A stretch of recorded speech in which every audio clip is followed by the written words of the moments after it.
Hey everybody, I'm here to talk to you about a cool trick you can do that will make you sound like you're playing the changes over a blues without knowing dick. So, this first concept is playing A minor pentatonic, but every time I get to a minor third, I bend it a half step up. So, it gives me this weird pentatonic that sounds like this. Right? Pretty cool. Makes you feel like you need to eat some curry. Now, this idea is just by bending,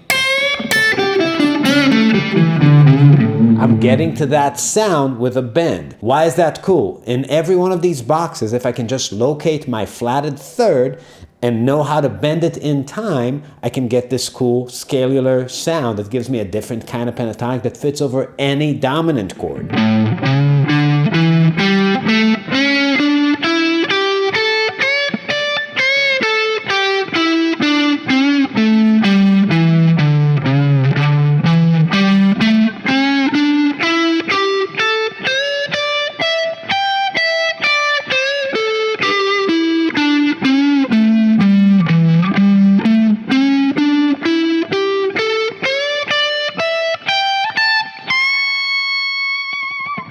So that's the sound for the one chord. Now in a blues, the one chord, you can really use a minor third or a major third. It's not a big deal.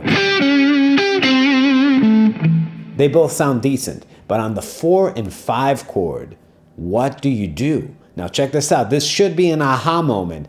I'm gonna go to that D7, the 4 chord in A. And what I'm gonna do is I'm gonna jump to the minor pentatonic box right here, but I'm gonna bend those flatted thirds, and then I get this.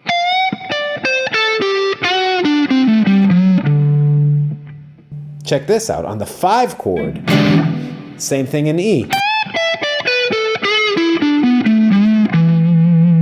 Now, in the context of a blues, I'm just gonna maybe play A to D, right?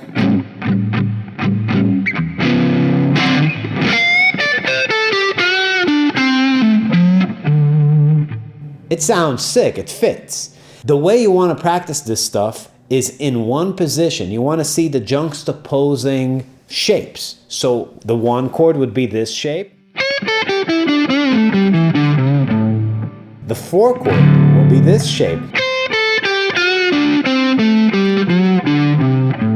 The 5 chord is going to be this shape.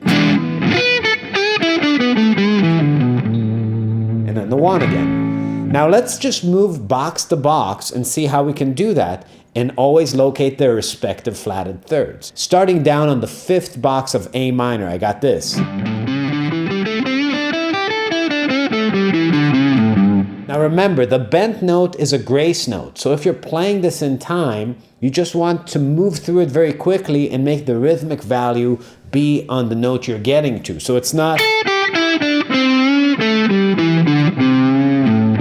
You could do that, but the idea is to just get there like as a coloration for the note with the same rhythmic value.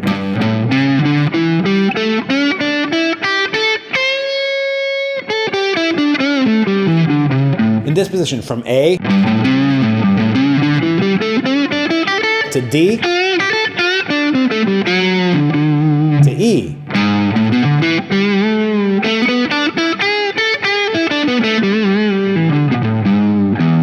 Back to A. This A root position to D to E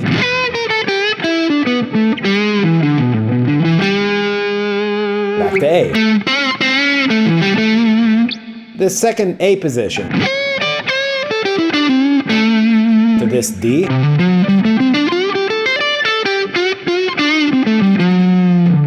to this E to A.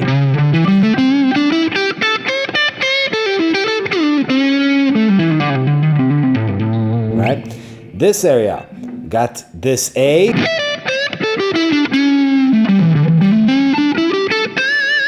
this root position D, this 5th position E.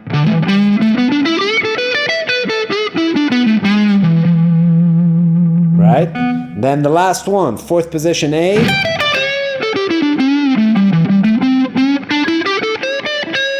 Second position D. And then this root position E.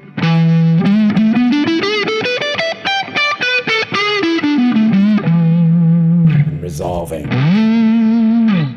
Now another thing that's kicking cool about this concept is if you take a progression that's not really a blues, let's say the first couple of measures of All of Me, and you try to apply that to a bunch of the chords, this really fits on a major 7 sound. Even though it has a flatted 7, it's a way of ignoring that major 7 sound, making it bluesy, and it also fits on dominance. So if I have a progression that goes from a C major 7 to an E7 to an A7 to a D minor, I'm gonna cram that C minor pentatonic with that technique on the C, and then on the E, and then on the A, and then resolve to a D minor. So.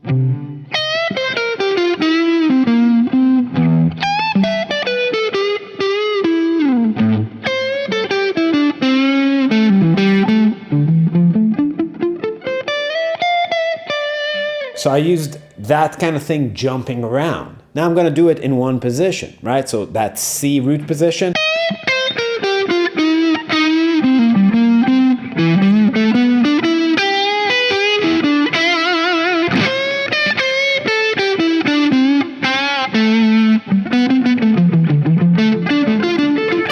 Resolving to a D minor. You can always jazz up your playing over a dominant chord or a major 7 chord by just finding its root and applying a minor pentatonic and bending the flatted third. Side note, don't use blues notes in this. The flatted fifth is gonna sound fucking horrible on everything except for the 1 chord. On the 1 chord in the blues, you can combine that with that flatted fifth. On other spaces like the 4 chord, it's gonna give you a weird note. The idea is that you keep applying this almost arpeggio sounding pentatonic thing that will give you a 1, 3, 4, 5, and flat 7, thus make it really sound dominant and cool. Awesome. Subscribe, like, comment. There's something else. Join our Patreon, and I'll see you next time.